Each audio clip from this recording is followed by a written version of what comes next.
Jadi warga sebenarnya waktu itu terkena hasut sebenarnya Pak ya. Pak, kalau menurut Bapak nih, siapa sih dalang dari semua itu? Aduh, udah berani. Saya tahu sih, tapi gimana mau saya. Tapi Bapak tahu kan dalangnya kan? Kita bertahan di tombak langsung di kecil satu masih sampai sekarang. Ada yang kenapa? Nah, kena tombak.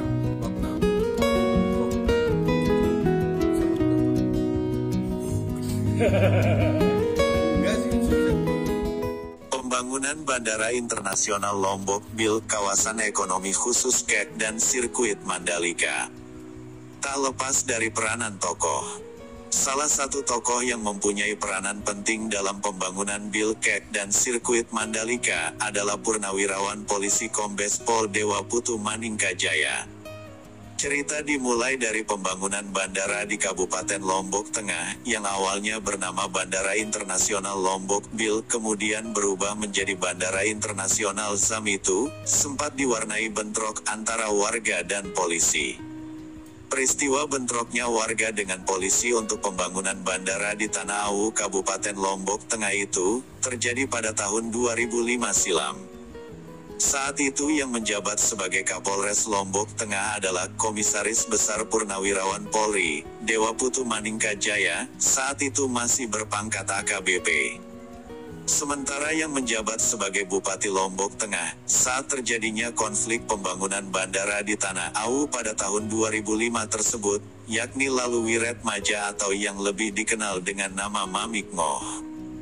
Sejak saat itu, kedua tokoh ini kerap disebut sebagai orang yang juga mempunyai peran besar dalam pembangunan bandara bertaraf internasional di Lombok Tengah itu, terutama Dewa Putu Maningkajaya. Selaku Kapolres di Lombok Tengah, Dewa Putu Maningkajaya yang paling berperan saat itu, sebab dia yang langsung bersentuhan dengan masyarakat.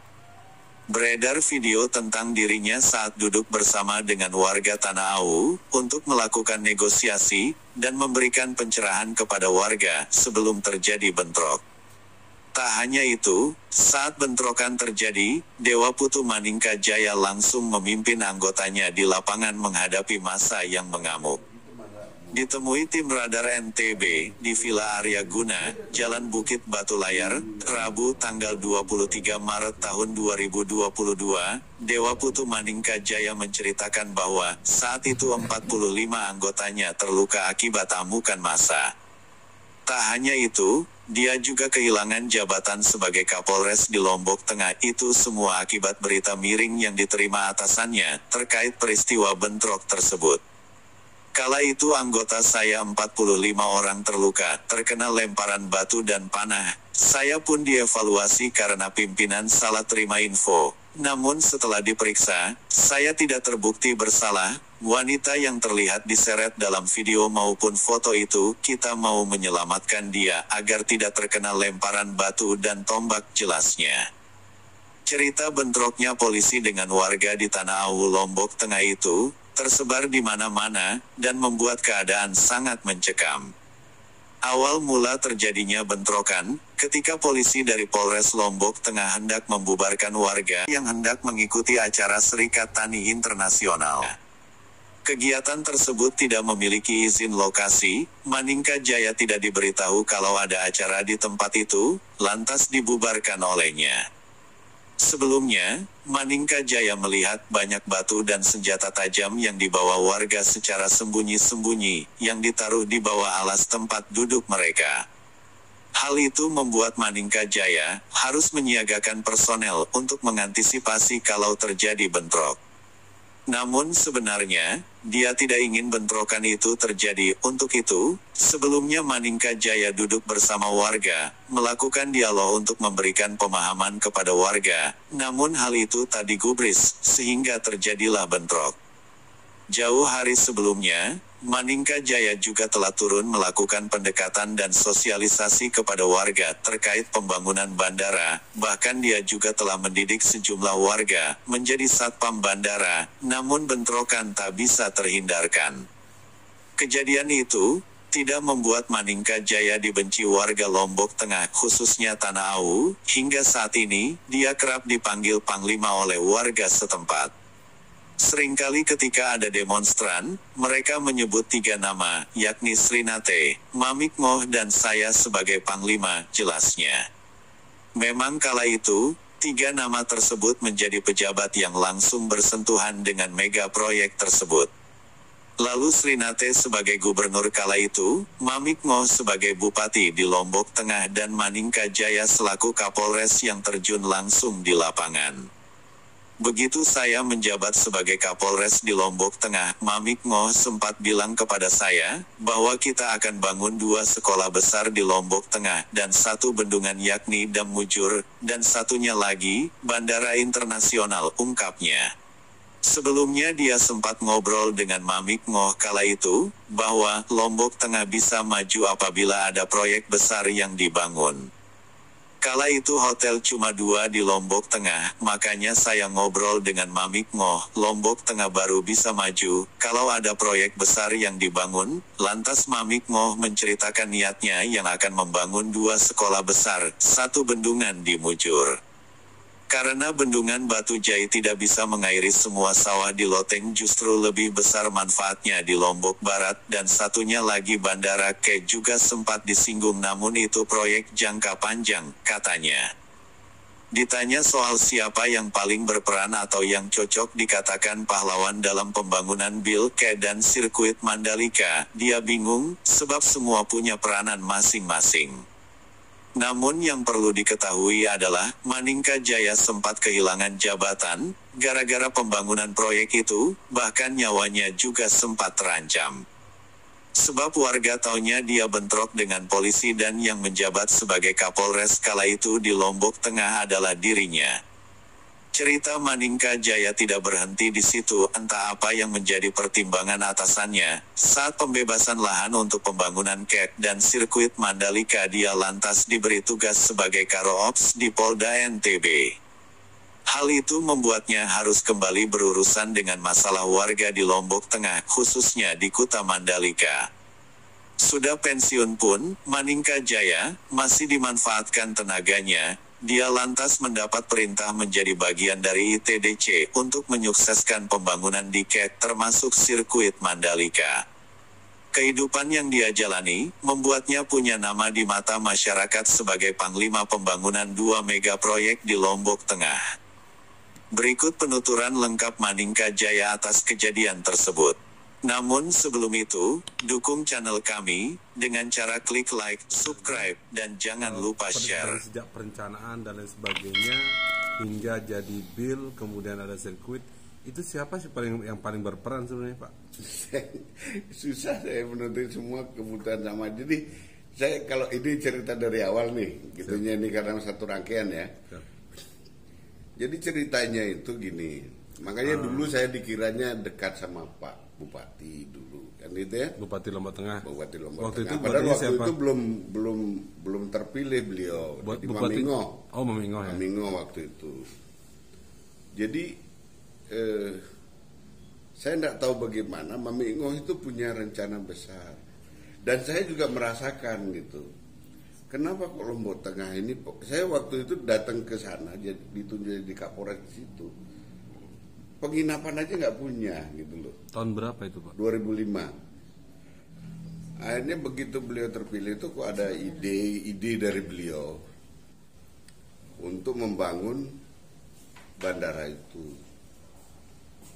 Selain bandara waktu itu memang perencanaannya, Mamingo cerita gitu ngomong sama saya, bandara, 2 sekolah besar, ya ini yang dimaksud sekarang ini Poltekpar sama IPDN ini. Memang lokasinya di sekitaran itu, ada dulu bekas provinsi juga punya depan, mungkin sekarang kantor bupati ini ya. Nah, itu kemudian Dam Mujur waktu itu, tapi waktu itu kita kalah diambil sama Pananduri gitu loh, tahun 2005 nih. Gitunya nih ya. Karena diambil sama Pananduri waktu itu. Sekarang kemarin juga saya tanya-tanya juga sih. Sekarang biayanya cukup besar karena yang jelas Batu Jai itu kan bukan mengairi daerah Lombok Tengah sebenarnya. Kemana sebenarnya alirannya? Alirannya ke barat ya. Nah kalau di Mujur itu alirannya ke selatan, jadi bisa menyuburkan daerah selatan sebenarnya begitu. Itu keinginannya waktu itu. Ya saya berupaya lah untuk mengikuti kemampuan itu kan. Tapi kan pertentangan banyak ini, banyak yang nggak suka, pasti banyak yang nggak suka.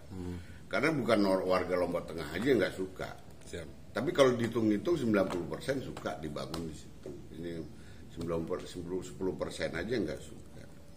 Yang jelas pasti Mataram pasti nggak suka kan gitu karena bandaranya di ini. Tapi memperpanjang gimana lagi? Nggak mungkin kan? Gitunya itu. Konektivitas juga takut pesawat langsung ke sini. Yang terancam siapa? Bandara ini Mataram. Bukan Mataram aja yang terancam. Kalau umpamanya nih turis-turis langsung kan udah mulai itu umpamanya dari Australia bisa langsung ke sini. Iya. Nah, kemudian dulu siapa? Embarkasi haji. Dulu kan kita pergi ke Surabaya. Siap. Nah, berapa hilang gitunya itu? Kalau kita gitu di sini kan berapa dapat ininya? Akhirnya embarkasi kan di sini minimal timur dapat ke sini. Gitunya kan? Banyak sekali sebenarnya waktu itu berkepentingan sehingga banyaklah penunjukan ya saya bilang niat baik kita itu banyak pertentangan dengan menggunakan beberapa ini kira-kira seperti itu. Nah tantangannya seperti itu tapi kita jalan aja. Berarti perencanaannya pembangunan bandara dulu di tahun 2005. Kalau perencanaannya itu sebenarnya sudah lama. Sebelum 2005 itu sudah ada kan. Itu sebenarnya satu paket dia. Waktu Pak Yupapi bikin mau gitu nih LTDC sama bandara. Dari sebelum Mami Ingoh menjabat sebagai bupati. Tapi karena Krismon 98 gitu ya. Iya. Itu planningnya kan gitu, makanya itu sekitar 500 sekian hektar itu. Kalau nggak salah di bill itu masih sisa 7 hektar yang belum terbebaskan waktu itu. Karena kenapa tidak bebas 7 hektar itu pas di landasannya? Karena masih ada masalah warisan. Gitu loh gitunya. Jadi yang lain itu tidak ada masalah. Nah karena tertunda itu, akhirnya Pak Bupati siapa pokoknya mantan inilah Bupati Lombok Tengah itu memberikan kebijakan kepada warga ex pemilik lahan itu untuk menggarap tanah itu nanam tadi itu buah-buahan itu buah melon itu gitu loh gitu. Nah ini udah lama terus dibiarin gitu sehingga waktu itu namanya sudah nyaman kan untuk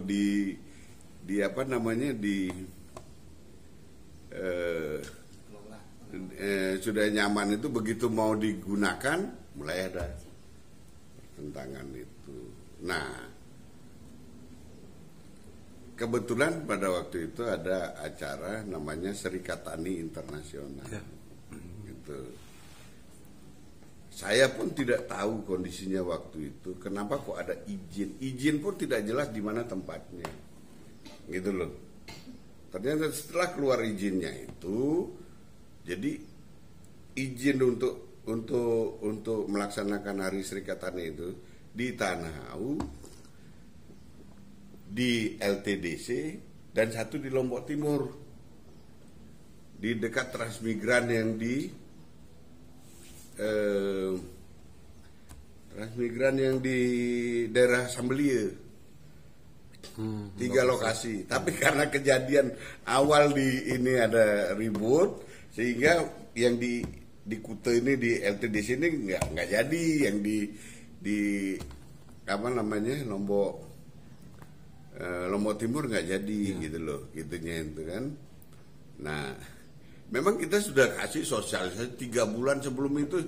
Saya malah sudah mendidik security warga sekitar situ. Nanti kalau jadi bandara ini kamu jadi security, belum jadi macam-macam lah di situ.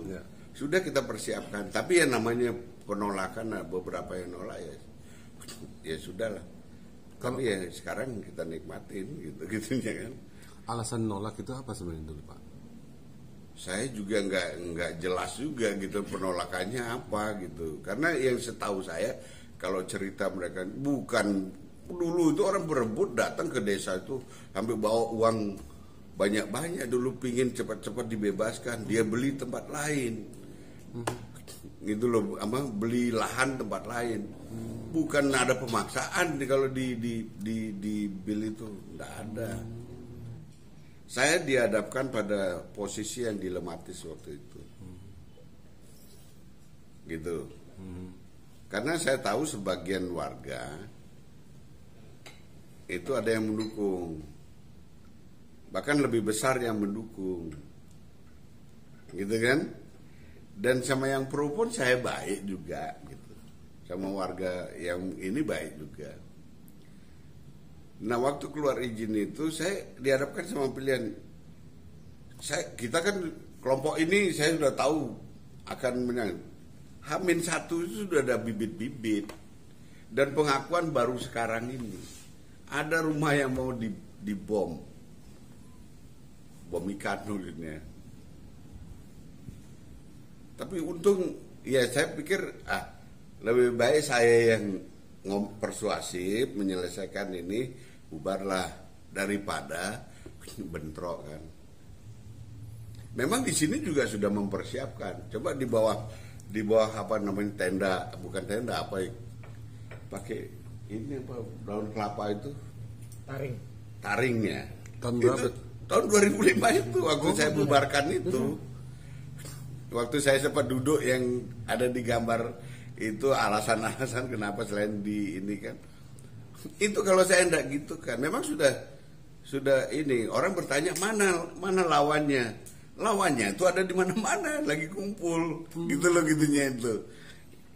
Lagi kumpul, karena kalau saya enggak ini kan mereka yang nyerang, kan lebih baik saya ini kan ini dengan ngasih tahu itu di bawah. Akhirnya apa yang terjadi kan di bawah ini sudah ada batu-batu semua di bawah tiker-tiker itu semua ini semua gitu loh.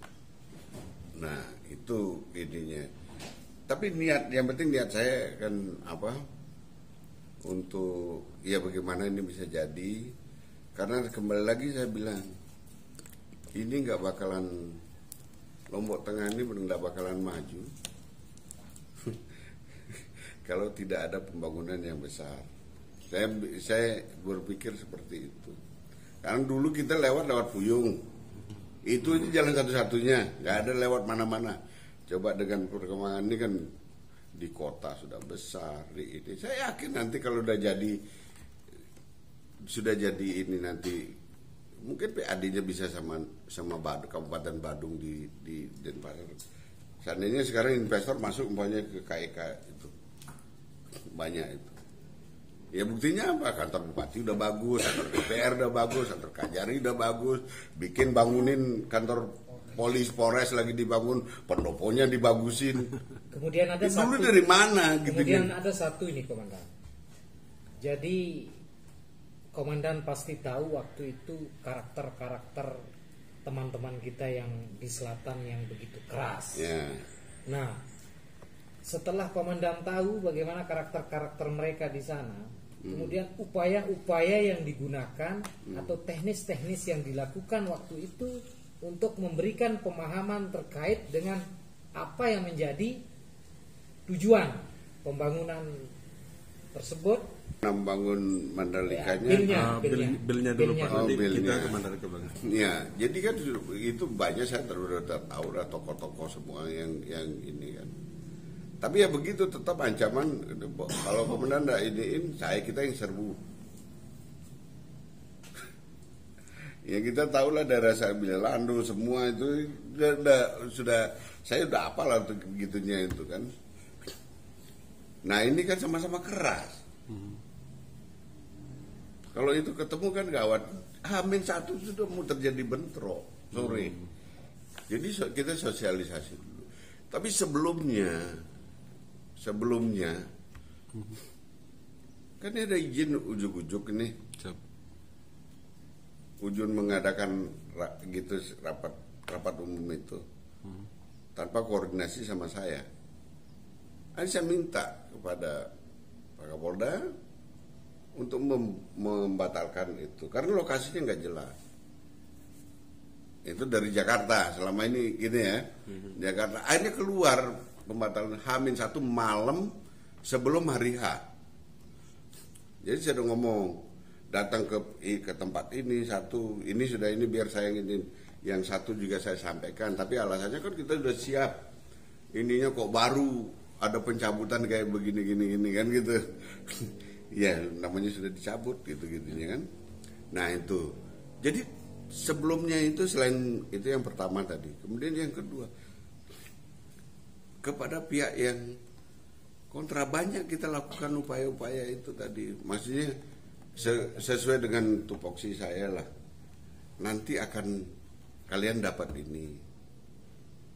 Ya sekarang kita lihat lah di awal-awal saya setelah pergi itu kan mulai dari penguasaan masalah transportasi di bandara itu sudah jadi menikmatin semua kan gitunya itu yang tentang semua pada masuk semua ke situ sampai ini kemudian security banyak lagi kerja sekitar itu memang nggak bisa nampung semua kalau kompetensinya nggak sesuai kan nggak bisa juga gitunya makanya saya bilang ya jadi tukang kebun dan lain sebagainya itu sudah saya sampaikan ini kepada warga sekitar banyaklah upaya-upaya yang saya lakukan itu untuk menyelesaikan tapi tidak mungkin lah selama saya jabat terus bisa selesai itu bandara nggak mungkin kan waktu itu yang membantu Bapak turun sosialisasi dari pihak pemerintah ataupun pejabat desa dari siapa aja Pak yang ikut turun termasuk juga LSM yang menentang kita sama-sama ikut juga ada waktu itu Pak Wakil Bupati ya selalu mengingat semua Mami Putri banyak tokoh-tokoh banyak lah yang di sekitaran sana yang mantan Kadis Pariwisata banyak Pak Kepala Desa makanya waktu itu kan ya sempat terjadi ini bentrok itu kan bentrok ya saya terima aja resiko itu. Nah, waktu bentrok Pak, itu seru nggak Pak? Enggak sih, sesuai prosedur saya nggak pernah disalahin. Saya diponis waktu itu saya disidang juga. Sidang sama? Sidang di Polda Sidang Kode Etik saya. Kenapa Pak?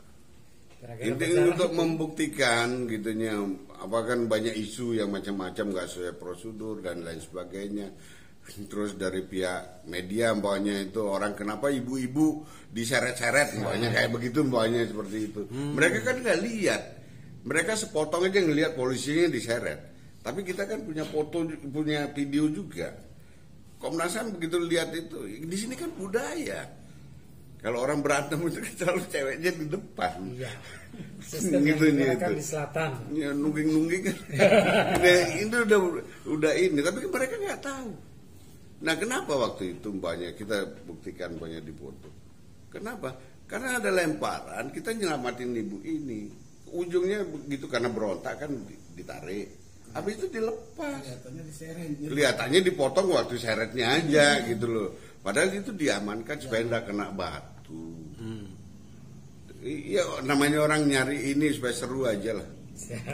itu waktu itu bentrok warga dengan polisi atau warga dengan warga Pak? Sama polisi. Sama polisi ya. Pak waktu bentrok itu perasaannya gimana Pak? Khawatir? Saya sebenarnya nggak pingin. Jujur aja saya nggak pingin. Habis itu warga di situ ada tokoh datang ke saya sama saya. Dia minta maaf sama saya. Saya baru ngomong ini dia minta maaf. Kemarin mau Lebaran nanti kita mau datang silaturahmi itu. Sebenarnya sasarannya bukan ke kita. Ke siapa Pak? Lawannya. Siapa lawannya Pak? Yang pro. Oh gitu. Iya, kan ada pro dan kontra. Gitu yang pro, Berarti bukan posisi- mau sama saya. Posisi polisi waktu itu adalah mengamankan. Mengamankan. Jadi serba susah saya. Kan tidak saya laksanakan, ini yang nyerbu. Ada apa-apa. Termasuk orang asing kan banyak. Kenapa saya hadang bawahnya di Batu Jaya orang asing, terus ada beberapa orang asing yang dari Bangladesh, dari Argentina, dari Jerman, Sri Lanka. Itu banyak sekali. Memang sudah protap saya seperti itu. Saya takut orang asing itu ikut di situ karena ini Serikatan Internasional. Dia ada yang kena di situ, sama aja saya kena juga. Pak, sebagai manusia kan, manusiawi gitu ya. Ketika menghadapi bentrok kayak gitu, perasaannya gimana Pak? Takut, khawatir atau gimana Pak? Ya, yang penting nggak ada korban gitu aja saya. Tapi nggak khawatir waktu Tapi dia saat begitu, itu ya? boleh dilihat sekarang anak buah saya. Satu bekas anak buah saya. Bukan bekas. Kita bertahan, tombak langsung Ya. kena, dia kecil satu, masih sampai sekarang. Ada yang kena Pak anggota? Kena tombak. Bapak nggak pernah kena tapi ya? Alhamdulillah gitu. Syukurlah. Syukur ya. Tapi ya, Masih yang penting ya, dilindungi. kembali lagi yang penting niat. Banyak orang bilang Pak awas Pak, gitu ya sudah. Makanya ada Waktu saya itu minta- polisi berapa korban Pak? 45 saya ini ya, semua saya jajar di ini. Berapa? 45-an. 45. Meninggal ada Pak? Nggak ada. Luka semua? Luka. Itu lukanya karena apa Pak? Ya lemparan, ada yang kena tombak. Dia maju nerjang gini. Tapi kan di waktu itu saya nggak pudar gini sudah pada rame saya. Tapi buktinya masih sampai sekarang itu ada anggota yang masih bukti kena gininya itu kecil kakinya satu tuh ada. Ini yang- Tuh, jadi saya nggak tahu mungkin masih ada nggak mau yang menolak bandara itu saya nggak tahu sekarang. Pak, selesai jadi Polres tahun berapa Pak Dol? Hah? Pak jadi apa? Jadi Polres di Lombok Tengah dari tahun berapa sampai ke Bapak? Cuma 9 bulan saya. Jadi Kapolres. Ya. Gara-gara ini. Setelah itu? Setelah itu saya jadi kepala sekolah Hah? Oh SPN. SPN. Oh, saya kira kepala sekolah SD. Tapi dia cocok di ngajar lah. Oh, siap. Ya, saya selama ini nggak pernah. Kemudian jadi Karokop tahun berapa Pak? 2016 ya waktu MTQ nasional pertama di sini lah. Waktu MTQ. Kapoldanya siapa waktu itu? Mulai Pak Umar. Oh Pak Umar. Malu Pak Umar. Udah berapa Kapolda saya? Pak Umar. Siapa lagi? Berarti jabatan beliau ini di saat klimaksnya genting. Iya. Memang pas Gempala. klimaksnya. 2005 itu. Klimaksnya. Klimaks. Oh 2005 iya. Klimaksnya. Itu memang klimaksnya. Iya. Pak, kalau ketemu sama warga yang dulu yang sempat bentrok sama polisi, sama Bapak waktu itu, sekarang kayak gimana mereka? Mereka berteman baik sama sekarang. gitu ya? Loh sekarang saya gitu, dia kan gitu banyak rupanya biasa lah teman ngurusin masalah ini. Datang ke rumah sini, saya bilang sekarang aku ini diperbantukan di Mandalika, tolong bantu saya nggak usah. Kita sudah sama-sama tahu, nggak usah. Saya gituin sekarang dia bantu. Mau pola saya rubah tidak dengan ini. Saya lebih baik korban 4-5 kali ke rumahnya warga. Dengan becek-becek enak sekarang kan sudah jadi kayak gitu. Masih gini mobil saya udah rusak-rusak. Pak, pengakuan mereka sekarang seperti apa Pak? Setelah ini, setelah melihat bandara jadi, saya jalan udah dua jalur. ini ya enggak butuh Nggak pengakuan. benar. Oh iya. Maksudnya Jadi dari mereka itu apa? Mereka ngaku juga? kalau Menyesal atau kalau gimana? ketemu sama saya, kadang ada yang bilang panglima kita. Loh, coba. Pahlawan juga ada ya? Iya, saya bukan ini masalah nama pokoknya. Iya. Saya itu kadang malu kalau mau ada unjuk rasa begitu mau ganti nama gitu ya. Saya kalau nama sih nggak ada masalah. Tapi setiap ada unjuk rasa pasti nyebut nama saya. Kenapa Pak? Yang berjasa di sini pertama.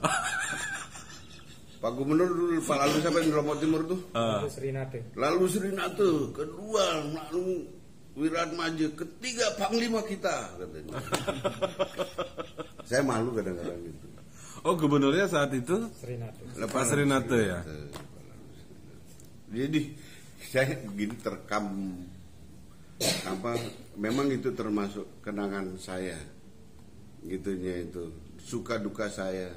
Orang lagi enak-enak jadi Kapolres, tapi sebenarnya saya bisa hindari masa bodoh aja waktu itu. Tapi enggak, kembali lagi saya bilang saya gitu sekali dengan apa kemajuan Lombok Tengah. Bukan saya ngecap ini, apa saya manfaatnya nggak ada kok Lombok Tengah. Emang saya punya tanah di Kuta nggak punya juga tahun 2005, mana pernah mikirin kayak gitu-gitu. Ada kalau mau Kesempatan ada 2005. Selesainya pembangunan Aduh saya lupa bandar ini di zamannya gubernur siapa ya? Waktu Pak SBY ya? Pak ini, Gubernur. Pak Tuan Guru Bajang Guru Bajang ya. Selesainya di sana. Perencanaannya berdarah-darahnya di Serinate. Wati lalu Mamingo. Kalau Kapolres beliau. Berarti ya sebenarnya yang menjadi tapi cocok. perencanaannya ini loh, perencanaannya sudah lama itu. Ya. Kalau nggak salah bersamaan itu 95 kalau nggak salah. 95 ya. 95 karena pembebasan di LTDC juga 95. Oh, perencanaannya dari sana. Dari 95 gitu. Cuman puncak pembebasannya tahun 2005. Iya, mulai membicarakan lagi. Mulai membuka. Maksudnya kan kalau dulu kan dia agak tertutup, Pak. Dari tahun 95 itu tertutup 2005 dibuka lagi bahwa ini memang akan dibangun bandara sehingga terjadi bentrok. Waktu itu komandan kalau tidak salah ya. Yang di mana? Yang 2005 untuk yang belum. Enggak, sudah semua aku sudah dibayar. Sudah dibayar ya. Bukan karena pingin tetap menempati. menempati aja. Iya. Gitu loh. Akhirnya saya dapat gini lah. Akhirnya dapat juga tali asih. Berarti itu penyelesaiannya tali asih. Berarti warga sebenarnya waktu itu terkena hasut sebenarnya, Pak ya. Pak, kalau menurut Bapak nih, siapa sih dalang dari semua itu? Aduh, udah berani. Saya tahu sih, tapi cuma nggak mau saya sebut. Tapi Bapak tahu kan dalangnya kan? Tapi yang jelas ada dalang sebenarnya dari semua itu ya. Ada dalangnya itu kan gitu saya ngomong tadi. Siapa yang merasa dirugikan di situ? Tadi kan saya sudah sebut. Kalau maksud dia membuat contoh bahwanya gini, Selaparang lah katakan gitu. Siap. Bandara Selaparang. Bandara Selaparang mau tetap dipakai kan? Sementara perpanjangan landasan mau ke timur sudah kesulitan, banyak rumah, mau ke sini udah pantai, kecuali dibikin ini. Siapa punya kepentingan di situ? Ini dalangnya orang dalam sendiri atau luar Lombok, Pak? Ada luar sama dalam kan gitu. Oh, dua-duanya.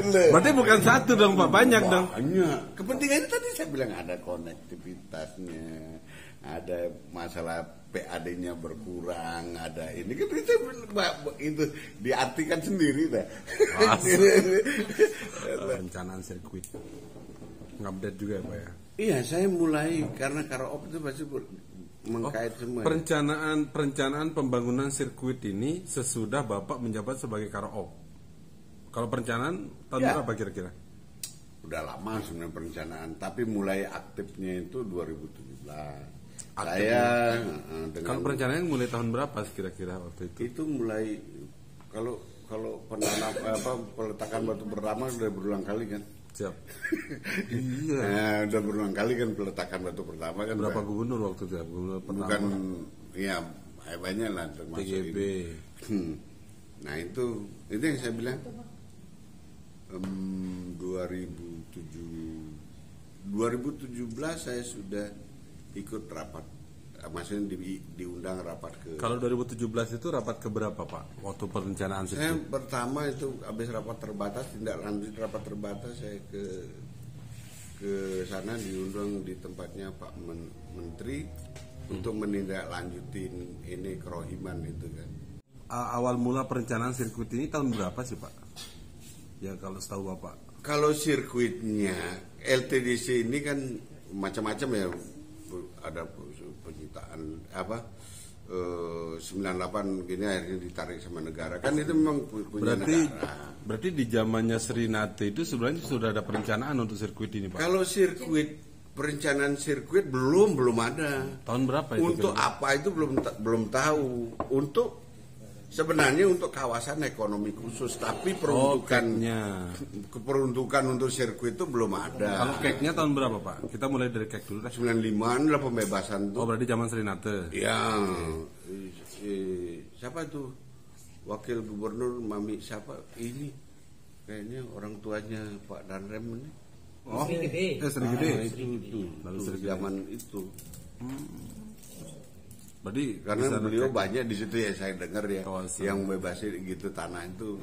Kalau menurut Bapak nih, kalau kita mau cari pahlawan gitu Pak, Pahlawan ya. pahlawan baik di dalam pembangunan sirkuit atau kita ke Bill dulu ya?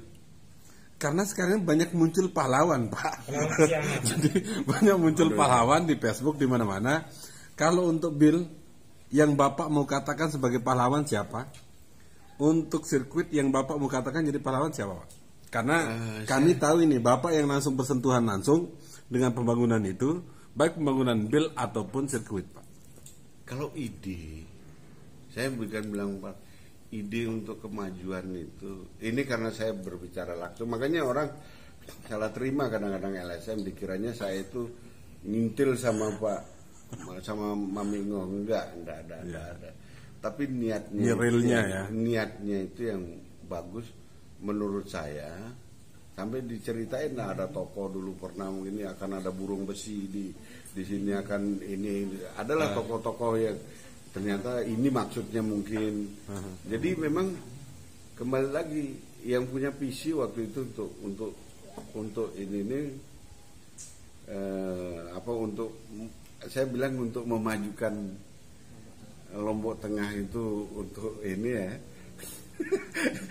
Ya memajukan artinya ide itu muncul dia kenapa kok bisa seorang ini memikirkan itu.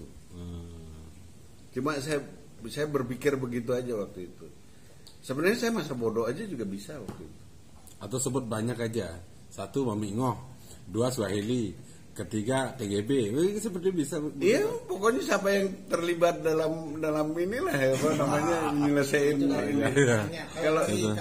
Kalau saya sih merasa dia pasti keamanan. Kalau saya sih merasa ya saya berkorban. Tapi saya nggak ada masalah.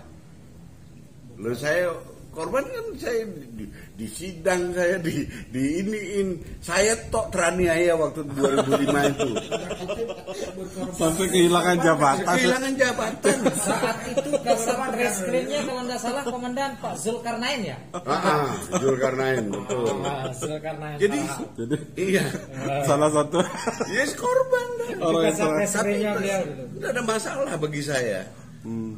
Saya ngomong sekarang berarti saya bukan ndak ini tata krama aja saya gitunya Pak. Ini korban saya. Korban dan dikorbankan. Kira-kira begitu.